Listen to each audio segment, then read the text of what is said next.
Hey everyone, welcome back to Garnock Reviews. Welcome aboard the Ranger Tugs R43 Command Bridge.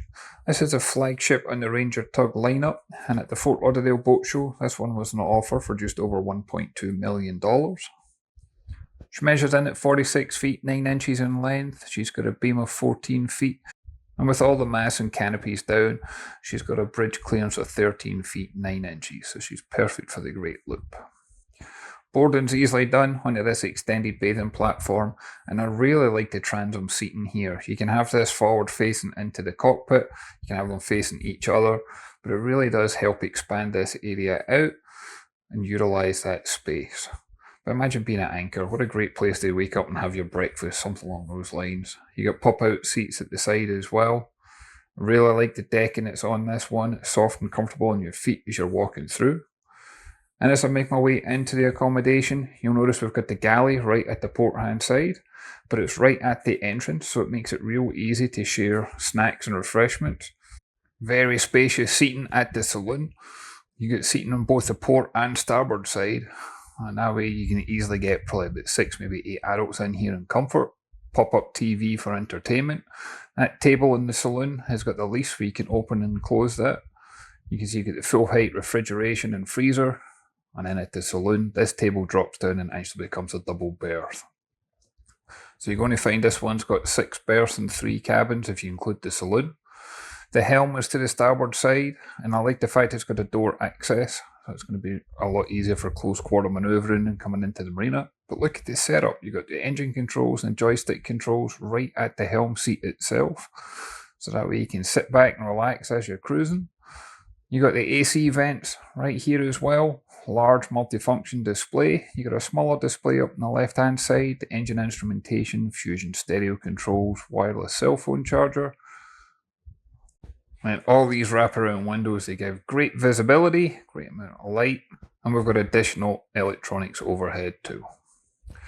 And speaking of the accommodation, this one has got a guest cabin that's located just as you come into the actual accommodation area. There's a little passageway here on the right hand side next to your AC and DC controls.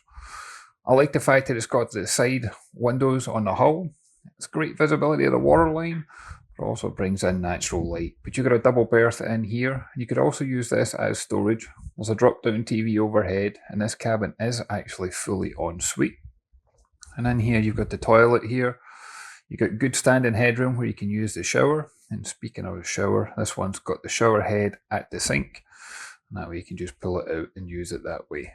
This is a good time to point out there's 300 gallons of fuel on board, 120 gallons of fresh water, and 57 gallons of wastewater on board. And then if I make my way forward again, I can take you down to the owner's cabin on the bow. And I really like the cabin on this one for the boat of its size. It's got a large island berth, but again, just look at all the natural light that you get in this one. Not only do you have it throughout the hull, but you've got the hatches overhead as well. Large flat screen TV with a soundbar mounted on the bulkhead. This one's fully ensuite. This time you've got a separate toilet and shower. And also like the fact there's as many handholds in this one, especially if you're going to be at anchor or even out at sea. If you need that extra stability, there's always something to hold on to. Plenty of storage for toiletries and personal belongings.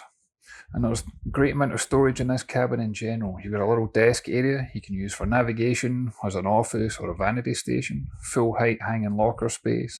And we even have storage underneath the bed and drawers as well. And if I take you back out to the aft cockpit, there's some features out here I really want to highlight. You got refrigeration out here as well as a small sink. That way you're going to have plenty of drinks and refreshments on hand.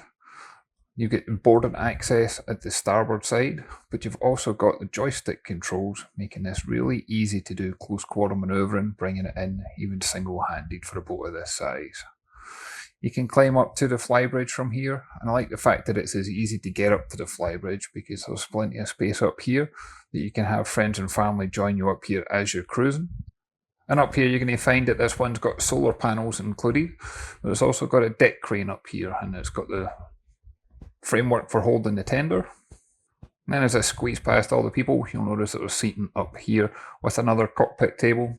Plenty of speakers for the stereo, plenty of handholds, that wraparound spray window as well, the helm to starboard, And you get the full bank of electronics up here, so it's not just for bringing it in and out the marina, but you can use this for cruising, joystick control, multifunction display, engine instrumentation, and up here you get perfect visibility right over the bow. And if you notice, there's actually 2 anchor windlasses on this one. Then as I make my way aft over the Flybridge, you'll notice that there's a grilling station. And then as I make my way back down to the aft cockpit, that's where you're going to find the engines on board. And you can open up the hatches and you can have the entire aft cockpit open and exposed. And that way, if you're doing any major servicing and upgrades, you have plenty of room to do that. But for just your day-to-day checks, you can open up the center one and you've still got easy enough access to come down here and check all your filters and things like that. Now this particular example was powered by twin Volvo IPS 450 pod drives. You're looking at 340 horsepower each. Wide open throttle should return you a speed close on 30 knots. And at 2,500 RPM, you're going to be doing around 16 knots on approximately 18 gallons per hour. And if you really want to be economical at 1,000 RPM, you're going to be doing 6.5 knots and getting 3.3 nautical miles per gallon. We've also got a diesel generator on board, as well as solar panels. But if you look up Ranger Tugs' website, they've actually got a really good configurator where you can build your own version of the boat. Pick whatever hull color you want, whatever specification you want. And everything's got the MSRP price listed next to it. So in no time at all, you can get to see how much your dream specification would be, and also where your local broker is to reach out. So I'll include a link to that in the description. But as always, I'd love to hear your thoughts and comments. If you can leave a comment down below. If you haven't done so already, if you can hit that like and subscribe button, it really does make a difference. And I look forward to catch you on the next one. Thanks everyone.